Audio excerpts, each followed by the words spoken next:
దానియేలు గ్రంథము మరి 1వ అధ్యాయము. దానియేలు గ్రంథము 1వ అధ్యాయము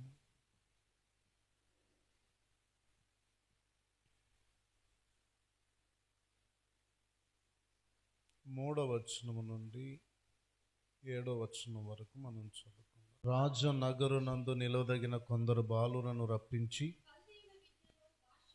కల్దీయుల విద్యను భాషను వారికి నేర్పము.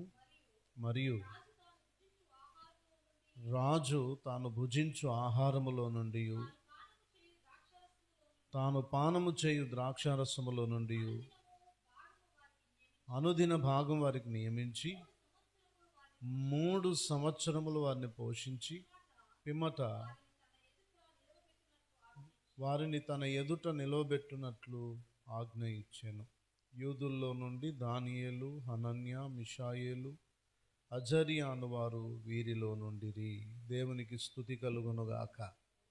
హల్లెలూయ. మరి దానియేలు జీవితమును గూర్చి, అతని స్నేహితులను గురించి మనం తెలుసుకోవాలంటే, లోతుగా మనం అర్థం చేసుకోవాలంటే, దానియేలు గ్రంథములో ఉన్నటువంటి దేవుని ఆలోచనను మనం ముందు తెలుసుకునే ప్రయత్నం చేయాలి. దేవుని యొక్క ఉద్దేశాలు, దేవుని ఆలోచనలు చాలా గొప్పవి. ఇక్కడికి వచ్చినటువంటి యవనస్తులైనటువంటి మీ అందరి జీవితాల్లో దేవుడు ఒక గొప్ప ఆలోచనను కలిగి ఉన్నాడు. నమ్మిన వారు ఆమేనండి. హల్లెలూయ. గొప్ప ఆలోచన, గొప్ప ప్రణాళిక, గొప్ప ఉద్దేశమును దేవుడు మీ పట్ల కలిగి ఉన్నాడు. ఆమేన్. అది దానియేలు జీవితంలో నుండి మనం తెలుసుకునే ప్రయత్నం చేద్దాం. మరి నేను దానియేలు గ్రంథంలో ఉన్నటువంటి విషయాలను మీకు అర్థం చేయించడానికి ముందుగా దానియేలు జీవితం యొక్క ప్రత్యేకతను గురించి కొన్ని విషయాలు చెప్తాను. ఇంచుమించు ఇతడు మరి యూదా దేశము నుండి బబులోనుకు చెరగొని పోబడిన ఆ కాలములో ఇంచుమించు 16 సంవత్సరముల వయస్సు కలిగినటువంటి యవనస్తుడిగా బబులోనుకు చెరకొని పోయబడినట్లుగా మనం చరిత్రలో మనం చూస్తాం. అతడు మరణానికి వచ్చేసరికి 90 సంవత్సరముల వృద్ధాప్యములోనికి వెళ్ళినట్లుగా మనం చూస్తాం. అయితే 16 సంవత్సరాల వయసు నుండి 90 సంవత్సరాల వయసు వరకు కూడా, అంటే తన యవన కాల ఆరంభము నుండి వృద్ధాప్యము వరకు కూడా ప్రభువుకు చాలా ఇష్టడిగా, మహిమకరంగా జీవించినటువంటి వ్యక్తి దానియేలు. దేవునికి స్తుతి కలుగునుగాక. హల్లెలూయ. ఇతని చిన్న ప్రాయము నుండే, యవన కాలములో నుండే ఇతనికి ఉన్నటువంటి ఒక గొప్ప ఆశ, అభిలాష, ఒక గొప్ప కోరిక ఏంటిదంటే, దేవుని కొరకు ఒక మలినము లేనటువంటి, ఒక అపవిత్రత అంటనటువంటి పరిశుద్ధమైనటువంటి ఒక జీవితాన్ని జీవించాలని మరి భారము కలిగి, తృష్ణ కలిగి జీవించినటువంటి వ్యక్తిగా ఈ దానియేలు మనకు కనబడుతూ ఉంటాడు. దేవునికి స్తోత్రం కలుగునుగాక. హల్లెలూయ. హల్లెలూయ. మొట్టమొదటి విషయం ఏం చెప్పాను? 16 సంవత్సరాల వయస్సులో బబులోనుకు వచ్చిన వారిలో ఒకడు. 90 సంవత్సరాల వయస్సులో తన జీవితాన్ని ముగించుకున్నటువంటి వ్యక్తి. బాల్యము నుండి వృద్ధాప్యం వరకు ప్రభువుకు ఇష్టడిగా జీవించినటువంటి వ్యక్తి. ఇతని జీవితంలో మరి మలినము లేని పవిత్రమైన, పరిశుద్ధమైన జీవితము కొరకు ఆరాటపడినటువంటి వ్యక్తి. హల్లెలూయ. మనం బైబిల్లో చూస్తే దానియేలు గురించి ఒక మాట ఉంటుంది. 120 సంస్థానముల పైన దానియేలు ముఖ్యుడిగా కనబడుతూ ఉన్నాడు. దేవునికి స్తోత్రం కలుగునుగాక. హల్లెలూయ. 120 సంస్థానముల పైన దానియేలు ముఖ్యుడు. దీని అర్థం ఏంటి చెప్పండి? 120 సంస్థానముల పైన దానియేలు ముఖ్యుడు, ప్రముఖుడు. అంటే ఆ బబులోను రాజ్యం అంతట్లో 120 సంస్థానములు ఉన్నాయి. ఆ 120 సంస్థానములలో రాజు తర్వాత వ్యక్తిగా దానియేలు ఎంచబడ్డాడు. గట్టిగా చెప్పలు కూడా దేవుని స్తోత్రాలు చెల్లిద్దాం. హల్లెలూయ.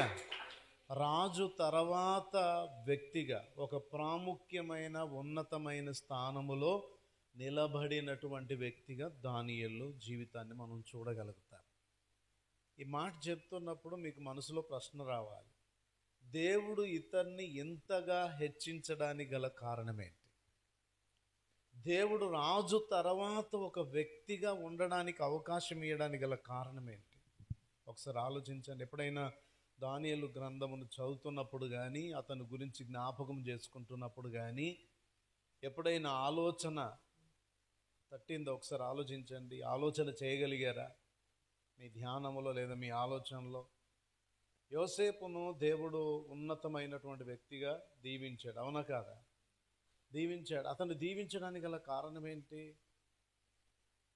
మన యాకోబు వాళ్ళ పొలం దగ్గరికి వెళ్ళినప్పుడు సడన్గా నా నోటికి ఒక మాట వచ్చింది, ఇస్సాకు పొలము నూరంతల ఫలము. ఆ మాట చక్కగా ఒక లైన్లో కలిసినట్టు అనిపించింది. ఇస్సాకు పొలము నూరంతల ఫలము. ఇస్సాకు యొక్క పొలము నూరంతల ఫలము కావడానికి కారణం ఏంటి? అదేంటో ఆయనకు చెప్పారు. అది నీవు కూడా చేయగలిగితే నిన్ను కూడా, ఇస్సాకును క్రమక్రమంగా గొప్పవాడిగా చేసిన దేవుడు నిన్ను కూడా గొప్పవాడిగా చేస్తాడు. ఇస్సాకు యొక్క అనుభవం ఏదైతుందో అతడు గొప్పవాడు కావడానికి అది నీవు కలిగి ఉంటే దేవుడు నిన్ను కూడా క్రమక్రమముగా గొప్పవాడిగా చేస్తాడు. దానియేలు గొప్పవాడగుటకు కారణమేంటి? దేవుడి చేత హెచ్చించబడడానికి కారణమేంటి? ఒకసారి ఆలోచించండి. కొంతమంది అంటారు, అన్న మాకే గనక డబ్బులు ఉంటే మేము నిన్ను ఇట్లా చూడకపోయే వాళ్ళం. నాతో అన్నోళ్ళు ఉన్నారు, అసలు నిన్ను ఇట్లా చూడకపోయేటోళ్ళం అన్నా, షోరూమ్ కారు తీసిచ్చేటోళ్ళం, నీకు హైఫైగా ఉండేవాడిని, మంచి ఇల్లు కట్టించేటోళ్ళం, మేమే అన్ని చూసుకునేటోళ్ళం. మాకే గనక డబ్బు ఉంటే దేవుడు అది కానివ్వడు. ఎందుకో తెలుసా? హెచ్చింపు ఘనత అనేది తూర్పు నుంచి పడమటి నుంచి రాదట. ఎక్కడి నుండి వస్తుంది చెప్పాలి? కీర్తనల గ్రంథం బట్టి చూస్తే ఉత్తర దిక్కు నుండి వస్తుందట. ఉత్తర దిక్కు ఏమున్నది? సియోనుంది. దేవుడు ఆసీనుడై ఉన్నాడు. అంటే దేవుని ఉన్నతమైనటువంటి పరిశుద్ధ స్థలములో నుండే ఒక వ్యక్తికి హెచ్చింపు ఘనత వస్తుందంట. చెప్పండి, ఘనత ఎక్కడి నుండి వస్తుంది? ఒక వ్యక్తిని ఎవరు హెచ్చించాలి? మనుషులా? చెప్పండి. మా పాస్టర్ వచ్చినప్పటికి ఇట్లున్నాడానే, ఇప్పుడు ఎట్లయినా అనుకుంటున్నావు? దానికి కారణం ఏంటని అనుకుంటున్నావు? మేము కాదా అంటాం కొన్నిసార్లు. నో, దేవుడే ఘనపరచకపోతే, దేవుడే హెచ్చించకపోతే ఒక మనుష్యుడు ఏమాత్రం ఇంకొక వ్యక్తిని ఒక స్థితిలోనికి తీసుకొని వెళ్ళడం అనేది చాలా అసాధ్యం. దేవునికి స్తోత్రం కలుగునుగాక. హల్లెలూయా. ఇక్కడ చిన్నపిల్లలు, యవనస్తులు ఉన్నారు. ఒకసారి ఆలోచన చేయండి. మీరు రేపు భవిష్యత్తులో గొప్పవారిగా ఉండాలనుకుంటున్నారా? ఆశ ఉందా నాన్న? మంచి స్థితిలో ఉండాలని. హల్లెలూయా. అలా ఉండాలంటే ఏం చేయాలి మరి?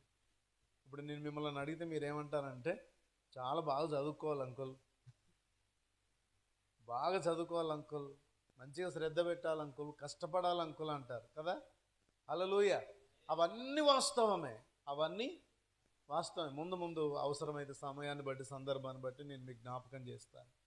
కానీ దానియేలులో ఉన్నటువంటి ఆ లక్షణం, ఆత్మీయ లక్షణం గురించి మనం ఆలోచన చేస్తే, ఇందులో చెప్పాను కదా, 16 సంవత్సరాల వయసు నుండి 90 సంవత్సరాల వరకు కూడా ఎలా జీవించాలని కోరుకున్నాడట? మలినము లేనటువంటి జీవితం. 1వ అధ్యాయం 8వ వచనం చూడండి. రాజు భుజించు భోజనమును పానము చేయు ద్రాక్షరసమును పుచ్చుకొని తన్ను అపవిత్రపరుచుకొనకూడదని దానియేలు ఉద్దేశించి తాను అపవిత్రుడు కాకుండానట్లు వాటిని పుచ్చుకొనకుండా సెలవిమ్మని నపుంసకుల అధిపతిని వేడుకొనగా. చాలండి, దేవునికి స్తోత్రం కలుగునుగాక. అక్కడ ఒక్క మాట చూడండి, తన్ను అపవిత్రపరుచుకొనకూడదని ఒక ఉద్దేశము దానియేలులో మనం చూస్తున్నాం.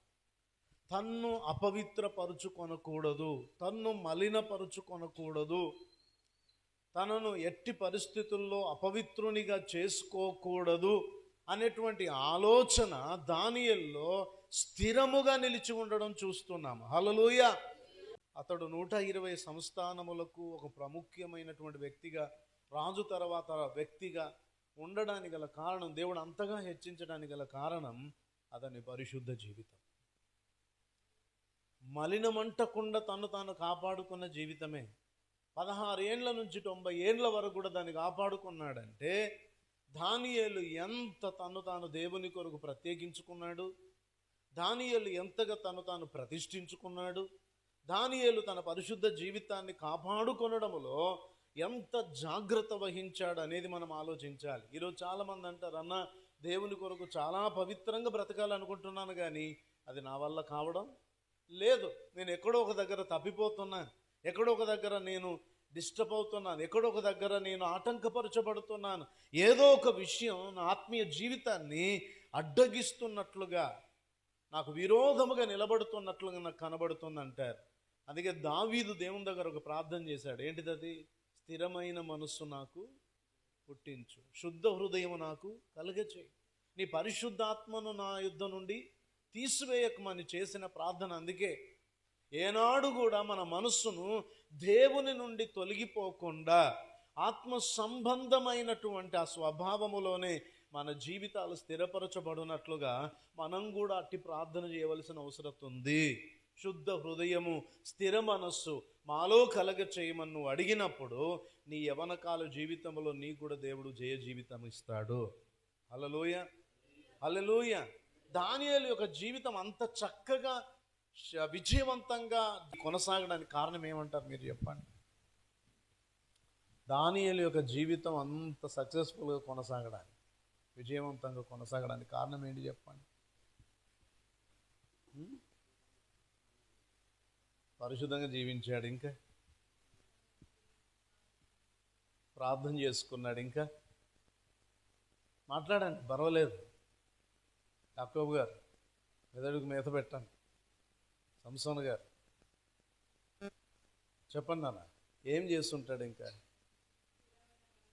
స్థిరమైన మనసు కలిగి ఉన్నాడు. ఇంకా ఇవన్నీ మనం ఇప్పుడు చెప్పుకున్న విషయాలు కదా.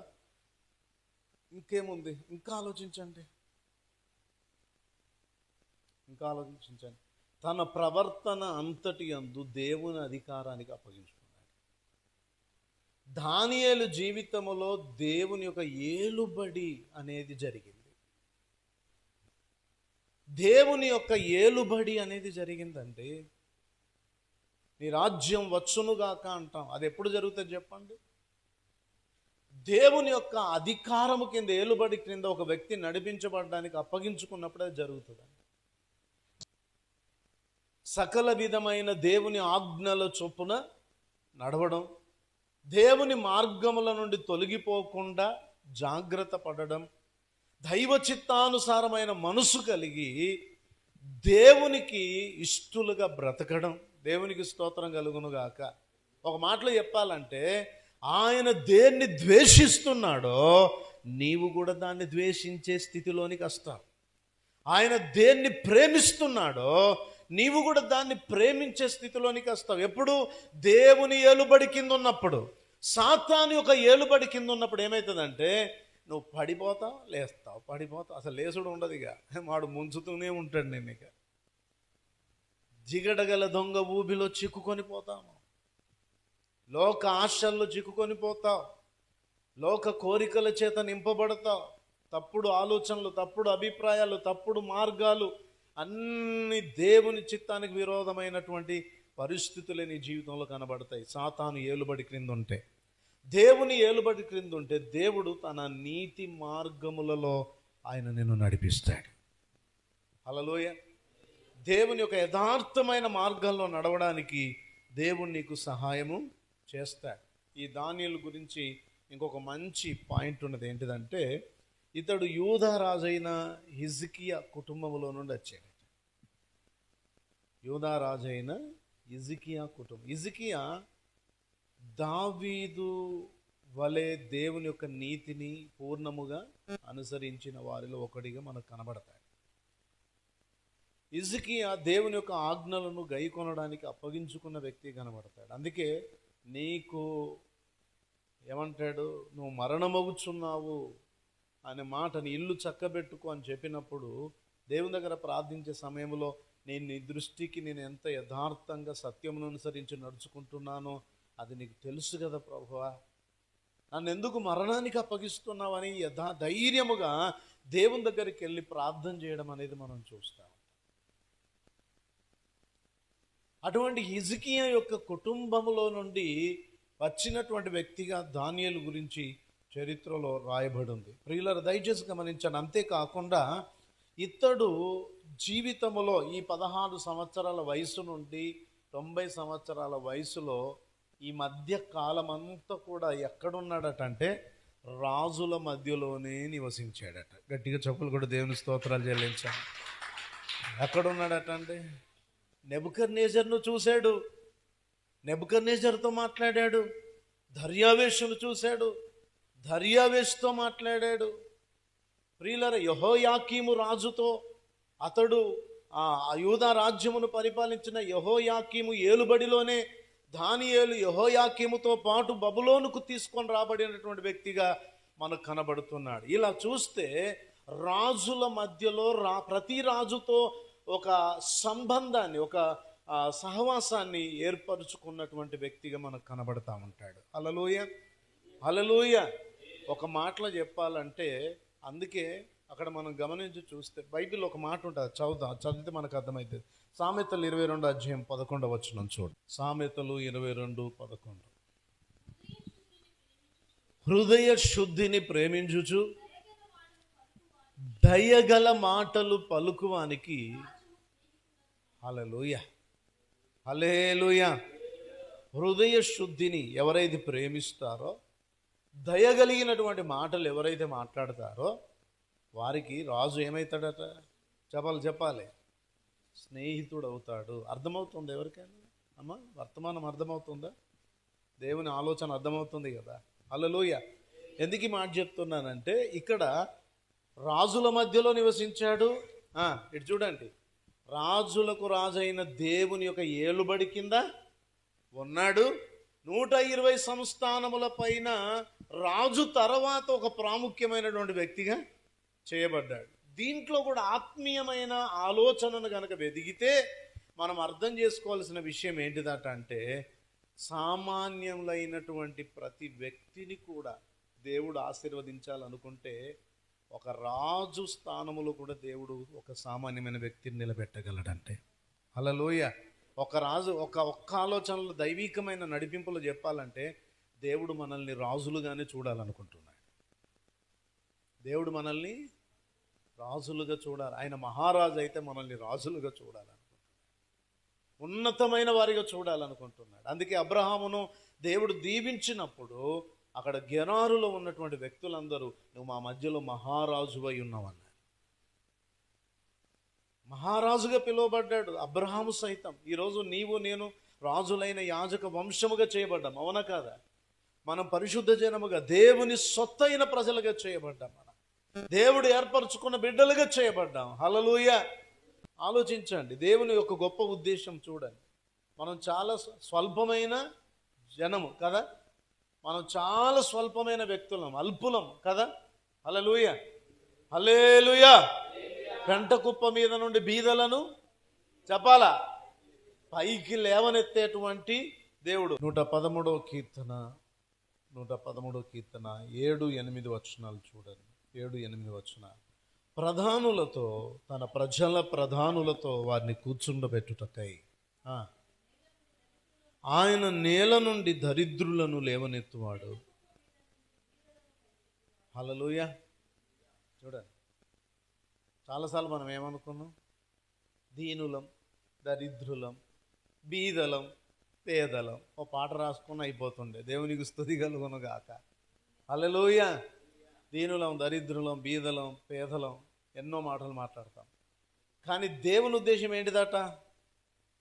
7వ వచనం, ప్రధానులతో.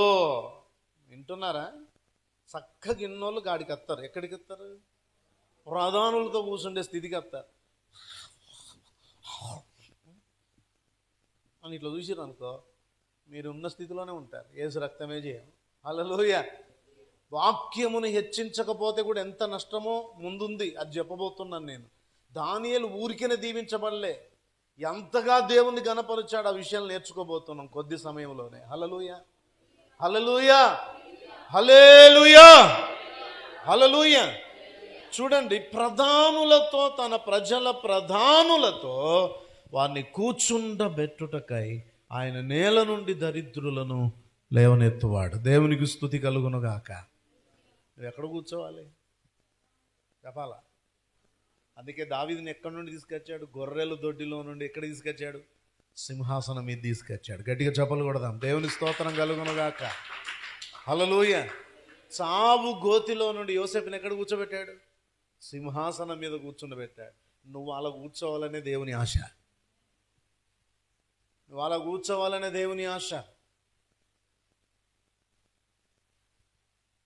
భారతదేశ అధికారులతో నువ్వు కూర్చోవాలి, ప్రధానులతో నువ్వు కూర్చోవాలి, ఉన్నతమైనటువంటి హోదాలు మేము ఉన్నాం అనుకుంటున్న వాళ్ళ దగ్గర నువ్వు కూర్చోవాలి. నువ్వు వాళ్ళతో కూర్చున్నందుకు నీకు ఘనత కాదు, నిన్ను బట్టి వారికి ఘనత రావాలి. అంతగా దేవుడు మనల్ని హెచ్చించగలడు, అంతగా దేవుడు మనల్ని ఆశీర్వదించగలడు, అంతటి స్థితికి దేవుడు మనల్ని తీసుకొని వెళ్ళగలడు. ప్రస్తుతం ఉన్నటువంటి నీ దీన స్థితిని చూచి అధైర్యపడకు, నీ బలహీనమైన స్థితిని చూసి కృంగిపోకు. నీ దేవుడు ప్రధానులతో, ప్రజల ప్రధానులతో నిన్ను కూర్చుండబెట్టడానికి నేల నుండి, నిన్ను పెంటకుప్ప మీద నుండి పైకి లేవనెత్తబోతున్నాడు. హల్లెలూయా, హల్లెలూయా. మళ్ళీ చెప్తున్నాను, హెచ్చింపు ఎక్కడి నుండి వస్తుంది? తూర్పు నుండి రాదు, పడమటి నుండి రాదు, ఉత్తర దిక్కున అనగా సియోనులో ఆసీనుడైన దేవుని యొద్ద నుండి నీకు మెప్పు, హెచ్చింపు, ఘనత దేవుడు ఇవ్వబోతున్నాడు. హల్లెలూయా. దానియేలు గ్రంథంలో మనం నేర్చుకునే సత్యం అదే. దానియేలు గ్రంథంలో మనం నేర్చుకునే ఆత్మీయ పాఠం అదే. యవన కాలములో నీ జీవితంలో దేవుడు నీ జీవితాన్ని హెచ్చించున్నట్లు, ఘనతగా మార్చున్నట్లు, దీవెనకరంగా మార్చున్నట్లు, ఇతరులకు సంతోష కారణముగా నీ బ్రతుకును మార్చున్నట్లు నువ్వేం చేయాలి? దేవుని ఏలుబడి క్రింద ఉండడానికి ప్రయత్నం చెప్పండి. దేవుని ఏలుబడి క్రింద ఉండడానికి ప్రయత్నం చేయాలి. బైబిల్లో యెఫ్తా జీవితం గురించి రాయబడ్డప్పుడు ఆరంభ మాటలు చూస్తే అతడు టోబు దేశమునకు వెళ్ళి అక్కడ అల్లరి జనువుతో తిరుగుతున్నట్లుగా రాయబడ్డది. కానీ దేవుడు ఏం చేశాడు తెలుసా? అతన్ని విమోచించి విడుదల కలగజేసి తన ప్రజలైనటువంటి వారికి ఒక నాయకునిగా ఉండడానికి దేవుడు అతని జీవితాన్ని మార్చివేశాడు. దేవుని ఉద్దేశం ఏంది? ఎక్కడో అవారాగా, అల్లరిగా, చిల్లరగా తిరిగే వ్యక్తులతో దేవుని బిడ్డలు ఉండడం దేవుని చిత్తం కాదు. హల్లెలూయా. నశించిపోతున్న అనేకులకు, దీనులకు, బీదలకు, బలహీనులకు నువ్వు ఒక అండగా, నువ్వు ఒక ఆశ్రయముగా, ఒక దీవెనకరమైన పాత్రగా నీవు మలచబడాలని దేవుడు కోరుకుంటున్నాడు. హల్లెలూయా. అది దేవుని ఉద్దేశం. కానీ దేవుని ఉద్దేశాలు మనకు అర్థం కావు. అర్థం కాక ఏం చేస్తూ ఉంటాను చెప్పండి? తమ్ముడు, మనల్ని ఎవరు దీవిస్తాడు చెప్పండి? చెప్పాలి నాన్న, ఎవరు దీవిస్తాడు? దేవుడే దీవిస్తాడు కదా. మన భవిష్యత్తును ఎవరు ఆశీర్వదిస్తారు? రేపు పై చదువులను ఎవరు తోడుకుంటారు చెప్పండి? మీరు అనుకున్న ఆ గోల్ రీచ్ కావాలంటే ఎవరు సహాయపడాలి మనకు? మన ప్రయాసంతో పాటు దేవుడు కూడా ఉండాలి కదా. ఉండాలన్నప్పుడు ఏం చేయాలి మనం? చెప్పాలి. దేవుడు లేకుండా నాన్న నువ్వు విజయవంతంగా ముందుకెళ్ళగలవా చెప్పండి? వెళ్ళగలవా? నిలబడగలవా? సక్సెస్ కాగలవా? ఇప్పుడు చూడండి, కొన్నిసార్లు మనం ఏదో పనిని బట్టో, పరిస్థితిని బట్టో, ఇంట్లో రాసుకోవాల్సిన హోంవర్క్స్ని బట్టో, బిజీ షెడ్యూల్ని బట్టో కొన్నిసార్లు ఆదివారం కూడా రాకుండా ఇంటికాడ ఉంటున్నాం. కానీ ఎగ్జామ్స్ టైంలో ఖచ్చితంగా ప్రతి ఒక్కరు కనీసం మీ తల్లిదండ్రులతోటైనా మీరు ఏం చెప్తారు? అంకుల్ వాళ్ళను మా కొరకు ప్రార్థన చేయమని చెప్పండి అని చెప్తారు. అవునా? ఎందుకు? అటు ఇటు పోయి మళ్ళీ ఎవరు కావాలి మనకు? చెప్పాలా? ఆదివారం గుడికి రాకున్నా, అనుదినం బైబిల్ చదవకున్నా, స్తుతి పాట పాడకున్నా, సమయానికి ఆపద వచ్చినప్పుడు వెంటనే మనకు ఎవరు గుర్తుకొస్తున్నారు అంటే ఇప్పుడు దేవుని దయ అనేది, కృప అనేది మనకు లేకుండా మనము ఏ అడుగు కూడా ముందుకు వేయలేం. దేవునికి స్తుతి కలుగునుగాక. అందుకే దేవుడు రేపటి మన భవిష్యత్తును దానియేలు జీవితాన్ని హెచ్చించి ఆశీర్వదించి ఘనపరిచినట్లుగా మన బ్రతుకును కూడా హెచ్చించి ఘనపరిచి ఆశీర్వాదకరంగా చేయాలంటే దేవుని అధికారము కింద, ఏలుబడి కింద ఉండాలి. అంటే అర్థమేంటి? ఆయనకి ఇష్టమైంది చేయాలి, ఆయనకి ఇష్టడిగా బ్రతకాలి, ఆయనకు మహిమను తీసుకొని రావాలి, ఆయన మార్గాల్లో నడవాలి. అంటే ఆయన సన్నిధికి రావాలి, మందిరానికి రావాలి, వాక్యం వినాలి, దేవుని బిడ్డలతో సంఘముతో సహవాసము చేయాలి, ఆయనతో నువ్వు అంటుకట్టబడాలి, దేవునితో స్నేహం చేయడం నేర్చుకోవాలి. మీకు ఎవరు మంచి స్నేహితులు చెప్పనన్నా? మీకు ఎవరు మంచి స్నేహితులు? మీ క్లోజ్ ఫ్రెండ్ ఎవరు? మీ క్లోజ్ ఫ్రెండ్ ఎవరు? సతీషా, రమేషా, వీరేషా, సురేషా? హల్లెలూయ, హల్లెలూయ. వాళ్ళందరికంటే బెస్ట్ ఫ్రెండ్ దేవుడే. హల్లెలూయ, హల్లెలూయ, హల్లెలూయ. దేవునిని మీరు స్నేహితులుగా చేసుకోగలిగితే, ఆ దేవుని ఇష్ట ప్రకారం మీరు జీవించగలిగితే, దానియేలును దీవించి ఘనపరిచిన దేవుడు యవనస్తుల మీ జీవితాలన్నిటిని కూడా దేవుడు ఆశీర్వాదకరంగా చేయబోతున్నాడు. హల్లెలూయ. మరి ఎంతమంది దేవునికి ఇష్టలుగా జీవిస్తారు? ఎంతమంది దేవునికి ఇష్టలుగా జీవిస్తారు చెప్పండి? దేవుడు మీ చేతులను చూస్తున్నాడు గనక, దేవుడు మీ మనస్సులో ఉన్న ఉద్దేశాలను బట్టి తప్పకుండా మిమ్మల్ని దీవించునుగాక, ఆశీర్వాదకరంగా చేయునుగాక. హల్లెలూయ. దానియేలు గ్రంథంలో ఉన్నటువంటి విషయాలను కనుక చూస్తే, ఇప్పుడు మనం చెప్పుకున్నటువంటి మాటలను బట్టి ఆలోచన చేస్తే, పరిశుద్ధముగా జీవించు వారిని హెచ్చించే దేవుడు, ఈ లోక మాలిన్యం అంటకుండా, ఈ లోకం యొక్క ఆశలను బట్టి నడవకుండా, పవిత్రతను కాపాడుకుంటూ అడుగులేసే వారిని హెచ్చించే దేవుడిగా ఉంటాడు మనతో. ఆమేన్, హల్లెలూయ. ఏంటి అపవిత్రత అనేది మనకు తెలుసు లోకంలో కదా. ఏది అపవిత్రతో, ఏది పాపమో, ఏది చెడో, ఏది దేవునికి ఇష్టము లేదో అవన్నీ మనకు అర్థమైనప్పుడు ఏం చేయాలి? వాటికి మనం దూరం కావాలి. అప్పుడే దేవుని కొరకు ఒక మంచి జీవితాన్ని జీవించడానికి దేవుడు కూడా మనకు సహాయం చేస్తాడు. దేవునికి స్తోత్రం కలుగును గాక. హల్లెలూయ. దానియేలు దీవించబడ్డానికి కారణం దేవుడే. ఆ దేవుని కొరకు దానియేలు మలినము లేని జీవితాన్ని జీవించాడు. 1 సంవత్సరమా, 2 సంవత్సరాల, 3 సంవత్సరాల? హల్లెలూయ. 90 సంవత్సరాలు. 90 సంవత్సరాలు అంత జాగ్రత్తగా దేవుని కొరకు బ్రతకడానికి కృప పొందుకున్నాడు. హల్లెలూయ. రెండో విషయం దానియేలు గురించి నేను చెప్పాలంటే ఇంకొక విషయం చెప్తాను. దేవుడు నాకు ఇచ్చిన ఒక అద్భుతమైన తలంపును మీకు చెప్తాను. కృపలో నిలిచాడు దానియేలు. ఒకటి, మలినము లేని జీవితాన్ని జీవించడానికి ఇష్టపడ్డాడు. రెండవది, కృపలో నిలిచాడు. సంసోను గారు, దానియేలు ఎక్కడ నిలిచాడంటే చెప్పాలా? కృపలో నిలిచాడు. అందరు గట్టిగా చెప్పన్నానా? కృపలో నిలిచాడు. ఇక కృప అనే మాటకు మనకు తెలుసు, సామర్థ్యత లేని వారికి సామర్థ్యతను కలగజేయడమే కృప. యోగ్యత లేని వారికి యోగ్యతను దేవుడు ఇవ్వడమే కృప. దేవుని దగ్గరికి రావడానికి మనం యోగ్యులమా? చెప్పండి, యోగ్యులమా? తండ్రి అని మొరపెట్టే అంత యోగ్యత మనకుందా? లేదు. ఒకప్పుడు మన ప్రాచీన స్వభావమును బట్టి, మన పాప జీవితమును బట్టి దేవుణ్ణి మనం గాయపరిచిన జీవితాలు, మనకి బాధపరిచిన జీవితాలు. కానీ దేవుడు తన కృప చేత మనల్ని తన ప్రేమ చేత తనకు సమీపస్తులుగా ఉండడానికి మనకు ఒక అవకాశం ఇచ్చాడు. అది సిలువలో ఆయన వేలాడి మన కొరకు రక్తము కార్చుట ద్వారా. దేవునికి స్తుతి కలుగును గాక. హల్లెలూయ.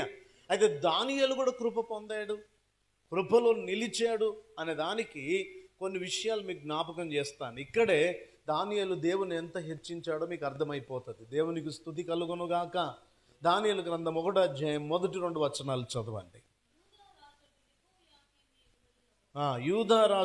యూదారాజుకు యెహోయాకీము ఏలుబడిలో, అయ్యా యవనస్తులు పెన్ను నోట్బుక్ దగ్గర పెట్టుకోండి. చాలా చాలా వాల్యుబుల్, మీకు దొరకని, మీరు సంపాదించుకోలేనటువంటి గొప్ప విషయాలు, మంచి విషయాలు మీకు చెప్పబోతున్నాను.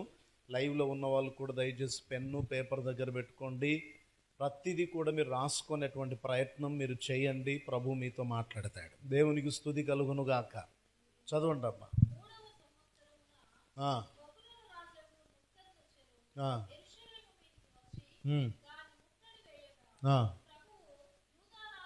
యూదారాజగు యెహోయాకీమును దేవుని మందిరములోని శేషించిన ఉపకరణములను ఆ రాజు చేతికి అప్పగించెను గనక అతడు ఆ వస్తువులను షీనారు దేశములోని తన దేవతాలయములోనికి తీసుకొని పోయి తన దేవతాలయపు బొక్కసములో ఉంచెను. జాగ్రత్త వినండి. యూదా రాజ్యాన్ని ఎవరు పరిపాలిస్తున్నారట దానియేలు దినాల్లో? యెహోయాకీము. ఈ యెహోయాకీము యొక్క ఏలుబడి యొక్క 3వ సంవత్సరమున ఎవరు యూదా రాజ్యం మీదికి దండెత్తెచ్చారు? నెబుకద్నెజరు దండెత్తెచ్చాడు. బబులోను రాజుకు నెబుకద్నెజరు వచ్చాడు. దేవుడు ఏం చేశాడు ఇప్పుడు చెప్పండి? అన్యుడైన ఒక రాజు యూదా రాజ్యం మీదకి వచ్చినప్పుడు దేవుడే యెహోయాకీమును తన ప్రజలందరినీ కూడా అన్యుడైన నెబుకద్నెజరు చేతికి అప్పగించాడు. ఈ ప్రజలను, దేవుని ప్రజలను చెరలోనికి తీసుకొని పోవడమే కాదు, దేవుని మందిరములో ఉన్న ప్రతిష్ఠిత వస్తువులను, ఉపకరణములన్నిటిని కూడా తీసుకొని వెళ్ళి ఆయన ఏం చేస్తున్నాడట? షీనారు దేశములోని తన దేవతాలయములోనికి తీసుకొని వెళ్ళి అక్కడ పెట్టుకున్నాడంట. ఇక్కడ జాగ్రత్త వినాలి, మనసు పెట్టి వినాలి, మనసు పెట్టి వినాలి, మనసు పెట్టి వినాలి. మీ పక్కనున్న వాళ్ళతో చెప్పండి ఒకసారి, దేవుడు నీతో మాట్లాడుతున్నాడు. చెప్పండి, దేవుడు నీతో మాట్లాడుతున్నాడు. దేవుడు ఒక వ్యక్తికి ఎప్పుడు తన తీర్పులు బయలుపరుస్తాడు చెప్పండి? చెప్పండి. దేవుడిచ్చిన అవకాశాలను కూడా వాడుకోకుండా, మారు మనసు పొందకుండా, దేవుని సన్నిధిలో ఒక ప్రయోజనకరమైన వ్యక్తిగా మార్చబడకుండా తన ఇష్టములోనే తాను బ్రతకడానికి అప్పగించుకున్నప్పుడు ఆ వ్యక్తి మీదకి దేవుని తీర్పు అనేది ఆరంభమవుతుంది. ఇక్కడ మీరు ఆలోచించారా? యెహోయాకీము యూదారాజు. యూదారాజును అనగా తన ప్రజలైనటువంటి వారిని దేవుడే బబులోను రాజు చేతికి అప్పగించడం ఎంత భయంకరం, ఎంత భయంకరం ఒకసారి ఆలోచించండి. దేవుని మనస్సును యెహోయాకీము గాయపరిచాడు, చాలా బాధ పెట్టాడు, చాలా వేదనకు గురి చేశాడు యెహోయాకీము. ఎంత భయంకరమైన తీర్పో బైబిల్లో రాస్తుంది.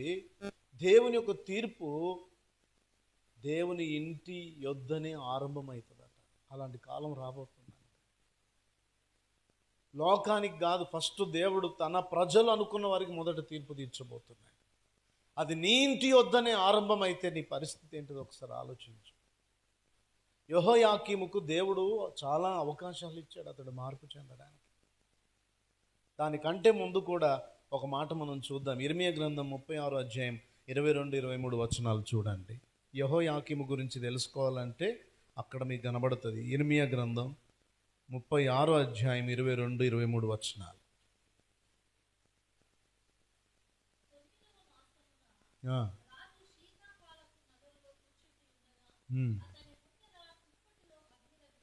గమనించండి, ఇక్కడ ఈ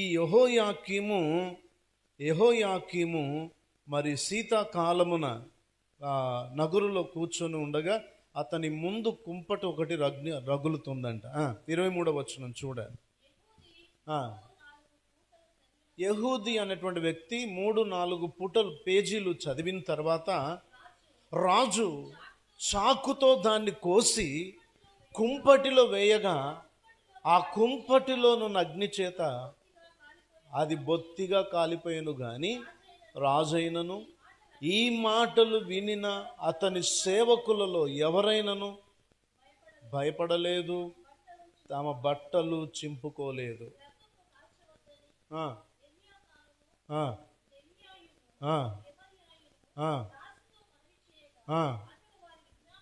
గ్రంథాన్ని కాల్చొద్దని మొర్రపెట్టినా అతడు వినకుండా దేవుని గ్రంథాన్ని వాక్యాలు కలిగిన, లేఖనాలు కలిగిన దేవుని గ్రంథాన్ని ఆ కుంపటిలో వేసి కాల్చాడట. దానికి ముందు కత్తితో దాన్ని కోసాడు. దేవుని మాటలను నిర్లక్ష్యపరిచినటువంటి రాజుగా కనబడుతున్నాడు. ఎవరికి రాజు? యూదులకే రాజు. మరి యూదులకు ఎవరు రక్షకుడు? సైన్యములకు అధిపతియగు యెహోవాయే వారికి దేవుడు. అటువంటి దేవుని లేఖనాలు చదువుతూ ఉంటే వాటిని అంగీకరించే మనస్సు లేక కత్తి తీసి ఆ లేఖనాల గ్రంథపు చుట్టలు ఏం చేశాడట? కోసి ఆడ రగులు, అగ్నితో రగులుకుంటున్న కుంపటిలో వేసి కాల్చి మొత్తుకుంటున్నారు అక్కడ దేవుని బిడ్డలు. నువ్వు అలా చేయొద్దు, అలా చేయొద్దు, చేయొద్దు అని. కానీ ఎవరి మాట కూడా యెహోయాకీము వినలేదంట. ఏం జరిగిందో చూద్దామా? దేవుని వాక్య భాగములో ఇర్మీయా గ్రంథం 36 అధ్యాయం 30 వచనం చూడండి. ఇప్పుడు 36 అధ్యాయం 30 వచనం. అందుచేతను యూదా రాజైన యెహోయాకీమును గూర్చి యెహోవా ఈ మాట సెలవిచ్చుచున్నాడు, దావీదు యొక్క సింహాసనం మీద ఆసీనుడగుటకు అతనికి ఎవడునూ లేకపోవును. అతని శవము పగలు ఎండపాలు, రాత్రి మంచుపాలగును అంటున్నాడు. ఇతని తర్వాత ఇతని సంతతి వారు ఎవడు కూడా సింహాసనం మీదకి రాడన్నాడు. అతడు చస్తాడు, చచ్చినప్పుడు అతని శవము పగలు ఎండపాలవుతుంది, రాత్రి మంచుపాలవుతుంది అన్నాడు.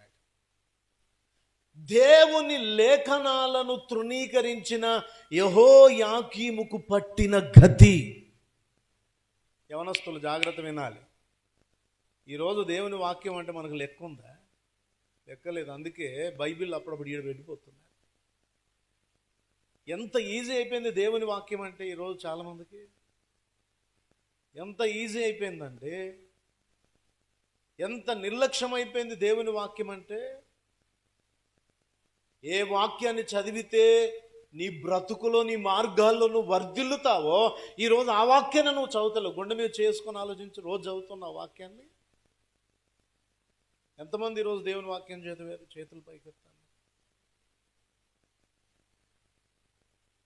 నువ్వు ఏడ వర్ధిల్లుతావు ఒకసారి ఆలోచించండి. ఏడ దీవించబడతావు? ఎక్కడ ఆశీర్వదించబడతావు? వాక్యము చాలా ప్రాముఖ్యమైనది యవ్వనకాల జీవితంలో. తమ్ముడు, ఈ వాక్యం అంటే మాకేం వస్తుంది అని అనుకోకండి.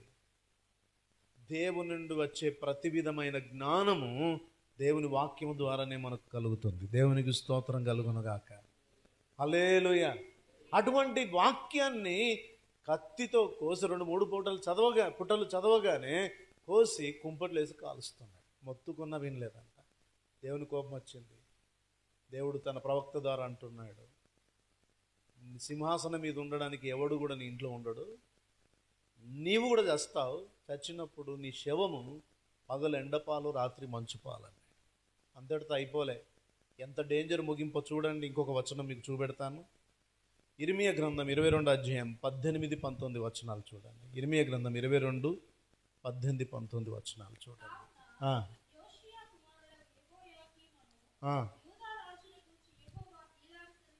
యెహోవా ఈలాగు సెలవిచ్చున్నాడు, జనులు అయ్యో నా సహోదరుడా, అయ్యో నా సహోదరి అని అతని గూర్చి అంగలార్చరు. అయ్యో నా ఏలినవాడా, అయ్యో శోభవంతుడా అని అతని కొరకు అంగలార్చరు. అతడు యెరూషలేము గుమ్మముల ఆవలికి ఈడువబడి, పారవేయబడి, గాడిద పాత పెట్టబడి రీతిగా పాతి పెట్టబడును. ఘనమైన ముగింపేనా? చెప్పండి, ఘనమైన ముగింపేనా? చెప్పాలి జానన్న. ఘనమైన ముగింపే అంటారు అయినది. పట్టణము వెలపలికి ఈడవబడతాడట, గాడిద పాతి పెట్టబడ్డట్లుగా. అట్లనే ఉందమ్మా. గాడిద పాతి పెట్టబడు రీతిగా పాతి పెట్టబడును.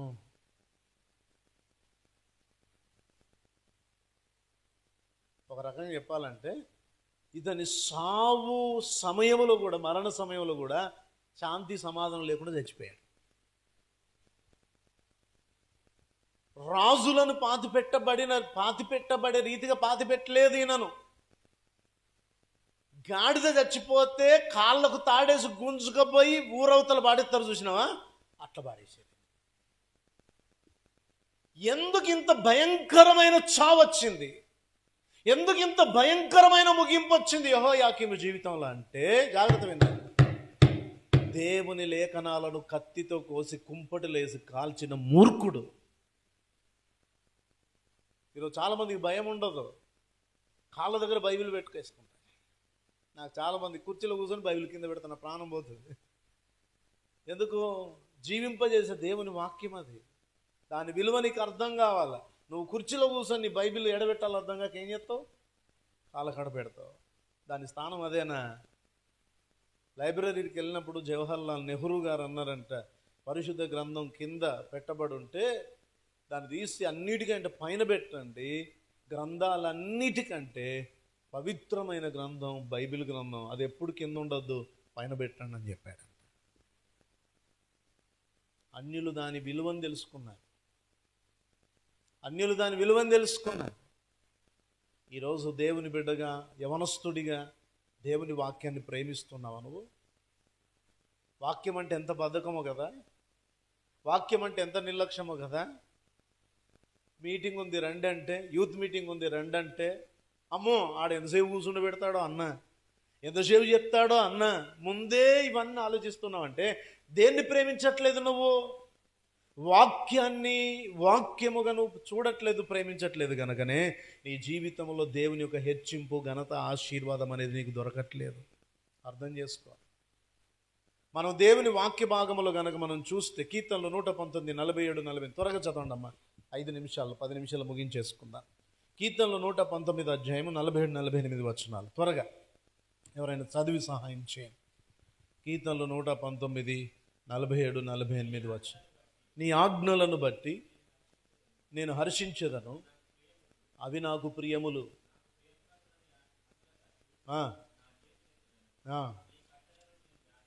హల్లెలూయా. ఏం ప్రియములాట దావీదుకి చెప్పాలా? దేవుని ఆజ్ఞలే దావీదుకు చాలా ప్రియమైనవిగా చెబుతున్నాడు. నీ ఆజ్ఞలను బట్టి నేను హర్షించేదను, అవి నాకు ప్రియములు. నాకు ప్రియముగానున్న నీ ఆజ్ఞల తట్టు నా చేతులెత్తేదను, నీ కట్టడలను నేను. ఒక్క మాటలో చెప్పాలంటే దేవుని పరిశుద్ధ గ్రంథాన్ని అత్యధికంగా ప్రేమిస్తున్నటువంటి వ్యక్తి దావీదు. తన నామము కంటే తన వాక్యమును ఏం చేశాడట? ఆయన ఘనపరిచాడు. నువ్వు దీన్ని ఘనపరచడం, దీన్ని హత్తుకోవడం, దీన్ని ప్రేమించడం నేర్చుకో చాలు. దేవుడు నిన్ను ఎట్లా వర్ధిల్లింపజేయాలో అట్లా వర్ధిల్లింపజేస్తాడు. హల్లెలూయా.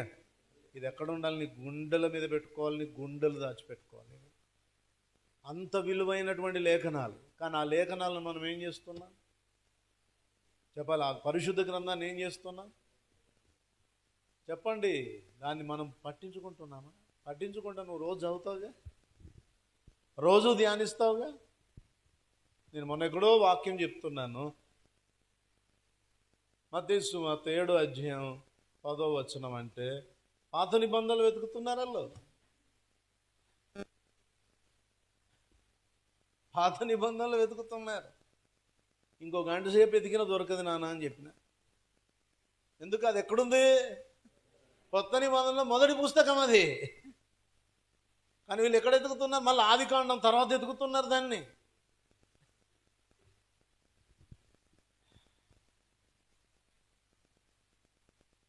ఆ మధ్యలో ఒక దైవజనుడు యూదా రాసిన పత్రిక 9వ వచనం అంటే ఎన్నో అధ్యాయం అంటాడు. ఎన్ని అధ్యాయాలు ఉన్నాయి?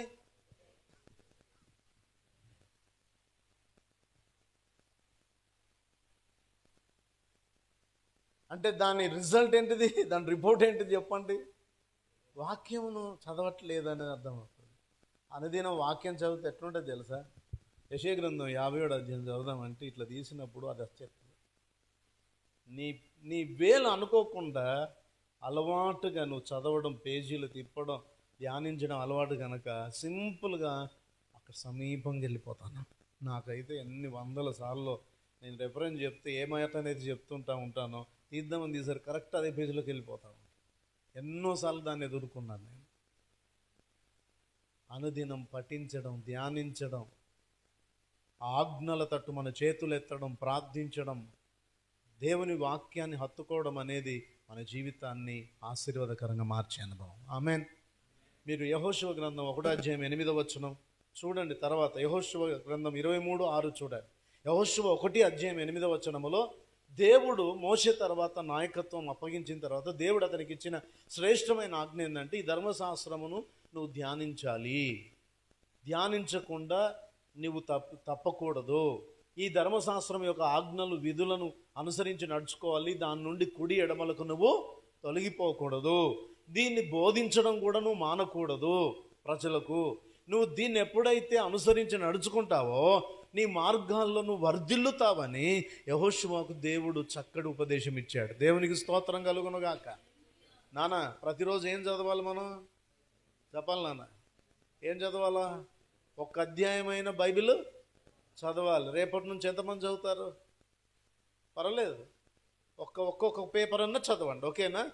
మీరు తర్వాత మీరే చెప్తారు, మళ్ళీ యూత్ మీటింగ్ మీరే సాక్ష్యం ఇస్తారు. అంకుల్, నేను చదువుతున్నా, మంచిగా అనిపిస్తుంది, నేర్చుకుంటున్నాం అంకుల్ అంటారు. దేవునికి స్తోత్రం కలుగునుగాక. హల్లెలూయా. 1:8 నువ్వు వాక్యాన్ని ప్రేమించమని హెచ్చరిక చేయబడ్డాడు. యెహోషువ 23:6 అది ఆ మాట చదవండి, చాలా బాగుంటుంది. యెహోషువ 23:6.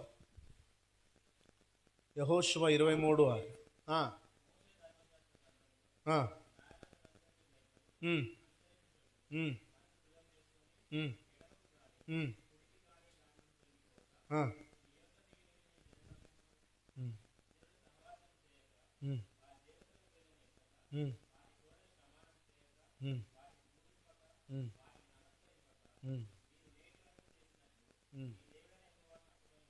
చాలండి. దేవుని స్తోత్రం. ఇక్కడ దేవుని ధర్మశాస్త్రము నుండి తొలగిపోక అనే మాటను మనం చూస్తాం. యెహోషువ నాయకత్వం సంపూర్ణంగా దీవెనకరంగా చేయబడ్డది. దేవునికి స్తోత్రం కలుగునుగాక. ఆయన గురించి రాయబడ్డది బైబిల్లో చూస్తే, మొట్టమొదటిగా మనం చూస్తే పరిచయం అయినప్పుడు మోషే దాసుడైన యెహోషువ అని కనబడుతుంది. ఆ తర్వాత యెహోవా దాసుడైన యెహోషువ అని కనబడుతుంది. ఆరంభములో ఎవరికి దాసుడు? మోషేకు దాసుడుగా ఉన్నవాడు. దేవుని లేఖనాల నుండి తొలగిపోకుండా జాగ్రత్త పడి బ్రతకడం నేర్చుకున్నందున దేవుని దాసుడని పిలువబడే అంత హెచ్చింపు దొరికింది. దేవునికి స్తుతి కలుగునుగాక. హల్లెలూయా, హల్లెలూయా, హల్లెలూయా. ఇటు చూడండి, యెహోయాకీమేమో దేవుని వాక్యాన్ని త్రోసివేశాడు. యెహోషువనేమో చెప్పాలి పాటించాడు. దాని ద్వారా యెహోషువ నాయకత్వాన్ని దేవుడు ఆశీర్వాదకరంగా చేశాడు. మరి యెహోయాకీముకు దేవుడు కృపనిచ్చాడా లేదా? ఎన్నో సంవత్సరములు అంటే 3 సంవత్సరాలు కృపనిచ్చాడండి. బైబిల్లో మనం లూకాసువార్తలో చూస్తే అంజూరపు చెట్టుకు గురించి ఇది నరికేయ్యా అని అంటే ఏమంటాడు? ఈ 1 సంవత్సరం కూడా ఉండనీయం ప్రభువా, నేను నీళ్లు పెడతాను, ఎరువు పెడతాను, ఈ సంవత్సరం ఫలించకపోతే అప్పుడు దాని సంగతి చూద్దామంటాడు. అవునా? హల్లెలూయా. అంటే మారు మనసు పొందడానికి సమయం, మార్పు చెందడానికి దేవుడు ఏమిస్తున్నాడు? సమయం ఇస్తున్నాడు. యెహోయాకీముకు 3 సంవత్సరాలు దేవుడు టైం ఇచ్చాడు. 3వ సంవత్సరమున నెబుకద్నెజరు ముట్టడి వేశాడు యూదా రాజ్యానికి. ఆ టైంలో యుద్ధము చేయలేకపోయాడు. ఎందుకో తెలుసా?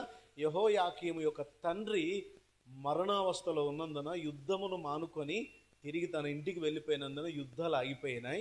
కానీ 4వ ఏట నెబుకద్నెజరు ఊకోలేదు. దండెత్తి వచ్చి భయంకరంగా వారి మీద పోరాడి యూదులందరినీ రాజుతో సహా తీసుకొని వెళ్ళిపోయాడు. అంటే 3 సంవత్సరాలు దేవుడు టైం ఇచ్చి వెయిట్ చేసిన యెహోయాకీము పశ్చాత్తాప పడలేదు, మార్పు చెందలేదు. 4వ ఏట కూడా ఏమాత్రము కూడా తన జీవితాన్ని ప్రయోజనకరంగా ప్రజల కొరకు మార్చుకోకుండా కఠినపరచబడినందున దేవుడు ఏం చేశాడు? శత్రువు చేతికి అప్పగించాడు. ఇవంతా స్టోరీ ఎందుకు చెప్తున్నానంటే, ఏ రాజైతే దేవుని యొక్క అనుగ్రహమును కోల్పోయాడో ఆ అనుగ్రహాన్ని దానియేలు పొందుకున్నాడు. గట్టిగా చెప్పలు దేవుని స్తోత్రాలు చెల్లించాడు. హల్లెలూయా. దానియేలు పొందుకున్నాడండి. నేను ఇంతకుముందు చెప్పాను కదా, 16వ ఏట నుండి 90వ సంవత్సరం వరకు కూడా దేవుని కృపలో నిలవడానికి, పరిశుద్ధంగా జీవించడానికి దానియేలు కృప పొందుకున్నాడు. దేవునికి స్తుతి కలుగునుగాక. హల్లెలూయా, హల్లెలూయా, హల్లెలూయా. ఒక ప్రశ్న వేసి ముగిస్తాను. ఈ మాటలు వింటున్న నీ జీవితంలో దేవుని ఎదుట నువ్వు ఒక యెహోయాకీములాగా ఉన్నావా, ఒక యెహోషువ లేదా ఒక దానియేలు లాగా ఉన్నావా? ఎంతమంది రోజు బైబిల్ చదువుతా ఉన్నారో వారు ధన్యులు. కొంతమందికి బైబిల్ చదవడం కంటే చందమామ కథలు, ఇంకా నవలలు, ఇంకా వేరే వేరే వేరే స్టోరీస్ చదవడం బాగా ఇష్టం. లేకపోతే మీడియా, సోషల్ మీడియా ఇప్పుడు అందరి చేతిలోకి వచ్చేసింది. వాటిలో ఏవో ఒక విషయాలు ధ్యానించడంలో పడ్డాం. కానీ ఎవరైతే దేవుని ధర్మశాస్త్రమును చదవకుండా ఇతరమైన వాటి మీద పడతారో వారు యెహోయాకీములాగా దేవుని వాక్యాన్ని కత్తితో కోసి కుంపటిలో వేసిన దాంతో సమానమాట. దాని ద్వారా నీకు ఆశీర్వాదమా? లేదు. అంటే మొదటి స్థానాన్ని ఎవరికి ఇవ్వాలి? నువ్వు దేవునికి, ఆయన వాక్యానికి ప్రాముఖ్యత ఇచ్చినప్పుడు నీ జీవితం హెచ్చించబడుతుంది. దానియేలును దేవుడు హెచ్చించడానికి కారణం దేవుణ్ణే ప్రాముఖ్యముగా ఎంచుకున్నాడు. ప్రాముఖ్యమైన మొదటి స్థానాన్ని దేవునికి ఇచ్చాడు. అందుకే ప్రార్థన చేయకూడదనే శాసనం అమలుపరచబడినా కూడా దానియేలు యథాప్రకారం ఏం చేశాడట? ముమ్మారు అనుదినం ప్రార్థన చేశాడు. అంటే దేవుని ఆజ్ఞలు గైకొనడం తప్ప ఏం నరమాత్రుని మాట విన్నవాడు కాదు. ఎటువంటి వ్యతిరేక చట్టానికి భయపడ్డవాడు కాడు. తన జీవితం అంతటి ద్వారా ఘనపరిచి దేవుని ద్వారా ఘనపరచబడిన వాడు దానియేలు. హల్లెలూయా. ఎంతమందికి అటువంటి ఘనమైన ఆశీర్వాదకరమైన జీవితం కావాలి? లేచి నిలబడండి, మీ కొరకు ప్రార్థన చేస్తాను. దేవునికి స్తుతి కలుగునుగాక. హల్లెలూయా, హల్లెలూయా, హల్లెలూయా. ఇంకా చాలా విషయాలు మనం నేర్చుకోవడానికి ఉన్నాయి. దేవుని చిత్తం అయితే మరొక యూత్ మీటింగ్లో మనం ఇంకా అనేక విషయాలు నేర్చుకునే ప్రయత్నం చేద్దాం. రెండు విషయాలు మీకు చెప్పాను. ఇంకా ఒక మాటలు చెప్పాలంటే వినవలసిన వాక్యములోనికి ఇంకా మనము వెళ్ళలేదు. జస్ట్ ఉపోద్ఘాతముగా, ఇంట్రడక్షన్గా దానియేలు గ్రంథములో ఉన్న విషయాలు మనం నేర్చుకున్నాం. నేను మీకు చెప్పాలనుకున్న దానియేలు అతని స్నేహితుల గురించి చెప్పాలనుకున్నాను, కానీ అది అర్థం కావాలంటే పుస్తకం యొక్క దేవుని ఆలోచన అర్థం కాకపోతే దాని లోపటి సంగతులు అర్థం చేసుకోవడం చాలా కష్టం. దేవునికి స్తోత్రం కలుగునుగాక. అందుకే దేవుడు నా ఆలోచనలన్నీ మార్చేసి ఫస్ట్ వారికి అర్థము కావడానికి కావలసిన ముఖ్యమైనటువంటి విషయాలు ప్రకటించకుండా నువ్వు దునికి ఇంకొక విషయాన్ని ఏదో చెప్పడానికి ప్రయత్నం చేయొద్దన్నట్టుగా దేవుడు నన్ను ప్రేరేపించాడు. గనక నేను ప్రాముఖ్యమైనటువంటివి మీరు ముందుగా తెలుసుకోవాల్సిన విషయాలు మీకు జ్ఞాపకం చేస్తూ వచ్చాను. ప్రభు ఈ మాటలు మనలో స్థిరపరచునుగాక. ఒకటి, దానియేలు పవిత్రంగా జీవించడానికి తన జీవితాన్ని దేవుని అధికారానికి అప్పగించుకున్నవాడు. అందువలన దేవుని చేత హెచ్చించబడి 120 సంస్థానముల పైన ముఖ్యమైనటువంటి వ్యక్తిగా గణపరచబడ్డాడు. రాజు తర్వాత వ్యక్తిగా అతడు దీవించబడ్డట్లుగా మనం చూస్తుంటున్నాం. బబులోను రాజ్యంలో ఎంతోమంది కల్దీయులు, ఎంతోమంది మాదీయులు, ఎంతోమంది ఇంకా రకరకాల మనుష్యులు అక్కడ ఉన్నప్పటికీ దేవుడు దానియేలుని ఘనపరిచినట్లుగా చూస్తున్నాం. బైబిల్ క్లియర్ చెప్తుంది, నన్ను ఘనపరచు వారిని నేను ఘనపరుస్తాను. యవనస్తుడా, నీ యవన కాలములో నువ్వు దేవుణ్ణి ఘనపరచడం నేర్చుకో, దేవుని సంతోషపరచడం నేర్చుకో, దేవుణ్ణి మహిమపరచడం నేర్చుకో, దేవుణ్ణి ఆరాధించడం నేర్చుకో, దేవుని వాక్యమును ధ్యానించడం నేర్చుకో. అది నీ జీవితాన్ని ఆశీర్వాదకరంగా మార్చివేస్తుంది. దానియేలు యెహోయాకీము యొక్క ఏలుబడిలో ఉన్నటువంటి వ్యక్తే, కానీ యెహోయాకీము యొక్క నీచమైన ప్రవర్తనను బట్టి దేవుని తీర్పు ఆ యూదా రాజ్యం మీదికి రాగా రాజు చేసిన ఆ భయంకరమైనటువంటి కార్యానికి జనులు కూడా శత్రువుల చేతికి అప్పగించబడ్డారు. వారిలో దానియేలు కూడా ఒకడు. యెహోయాకీము దేవుని వాక్యాన్ని తృణీకరించి అశ్రద్ధ చేసి దాన్ని కత్తితో కోసి కుంపటిలో వేసి కాల్చాడు. వద్దు అని మొరపెట్టిన వినలేదు. ఇదిగో దేవుని తీర్పు రానే వచ్చేసింది. నీవు చస్తావు, చచ్చినప్పుడు నీ శవం పగలు ఎండపాలు, రాత్రి మంచుపాలు అవుతుంది. ఒకడు గాడిదను ఈడ్చుకొని పోయి పారేసినట్టుగా నిన్ను ఈడ్చుకొని పారేస్తారు. నీ సంతతిలో ఎవడు కూడా సింహాసనం మీదకి ఎక్కడని దేవుడు యెహోయాకీముకు తీర్పు తీర్చాడు.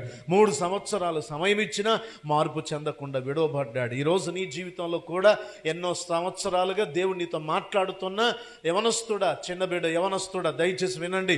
మీ తల్లిదండ్రులు మిమ్మల్ని గద్దిస్తున్నారు, సేవకులు మిమ్మల్ని గద్దిస్తున్నారు, తోటి యవనస్తులు దేవుల్లో ఎదిగిన బిడ్డలు మీతో మాట్లాడుతున్నారు, మందిరానికి రమ్మంటున్నారు, వాక్యం చదువుకోరా అంటున్నారు, ప్రార్థన చేసుకో బిడ్డ అంటున్నారు. అయినా మీరు వినట్లేదా?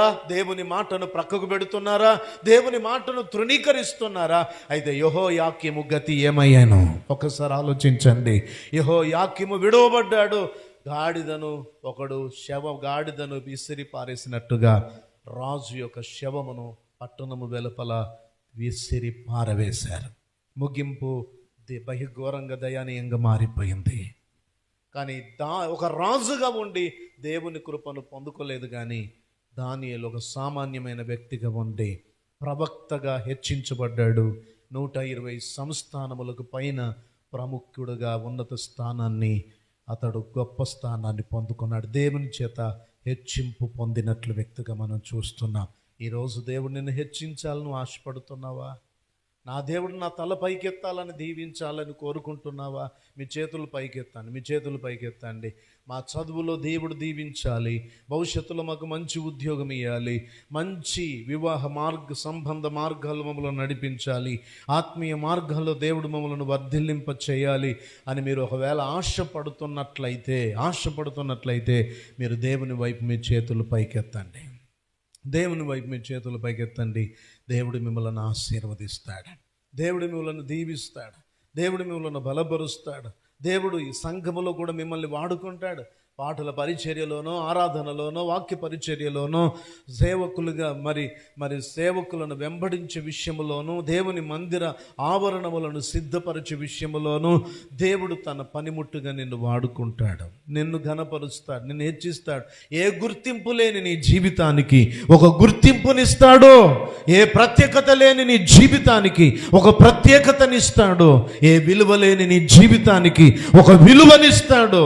ఈరోజు యవన కాలములో ఇదిగో నీ జీవితము, నీ బ్రతుకులో విలువలేదేమో, నీ తల్లిదండ్రులు నిన్ను అసహించుకుంటున్నారేమో, నీ పెద్దలు నిన్ను త్రోసివేస్తున్నారేమో, ప్రతి చిన్న విషయానికి నిన్ను అవమానపరుస్తున్నారేమో. అందుకే నువ్వు దేవుని చేతిలో పడితే, ఆయన చేతికి నువ్వు అప్పగించుకుంటే దేవుని జీవితాన్ని ఘనముగా దీవెనకరంగా చేస్తాడు. వేదన పుత్రుడు యబ్బేజు జీవితాన్ని కూడా ఘనపరిచిన దేవుడు నిన్ను కూడా ఘనపరుస్తాడు. అందరూ దేవా మమ్మలను దీవించయ్యా, మా భవిష్యత్తును దీవించయ్యా, మా తల్లిదండ్రులు మమ్మల్ని బట్టి సంతోషపడాలి, పెద్దలు సంతోషపడాలి, సంఘము సంతోషపడాలి, నీకు మహిమ రావాలి మా జీవితాల ద్వారా అంటూ దేవుని కృపకు అప్పగించుకుందాం. దేవుని సన్నిధానములో అందరూ దేవుని కృపకు అప్పగించుకుందాం. ఈ లోకములో జీవించెదను నీ కొరకే దేవా. సమర్పించుకుందాం. ఈ లోకములో జీవించెదను నీ కొరకే దేవా. నా ప్రియ యేసు,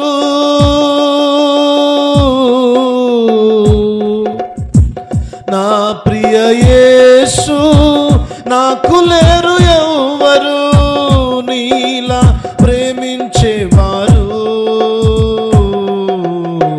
నీవే నా ప్రాణ ప్రియుడవు, నీవే నా ప్రాణ ప్రియుడవు. చెప్దామా? యెహోయాకీముని లేఖనాలను కత్తితో కోసి కుంపటిలో వేసి కాల్చాడయ్యా. తీర్పును విధిస్తూ నీ శవము పగలు ఎండపాలు, రాత్రి మంచు పాలని.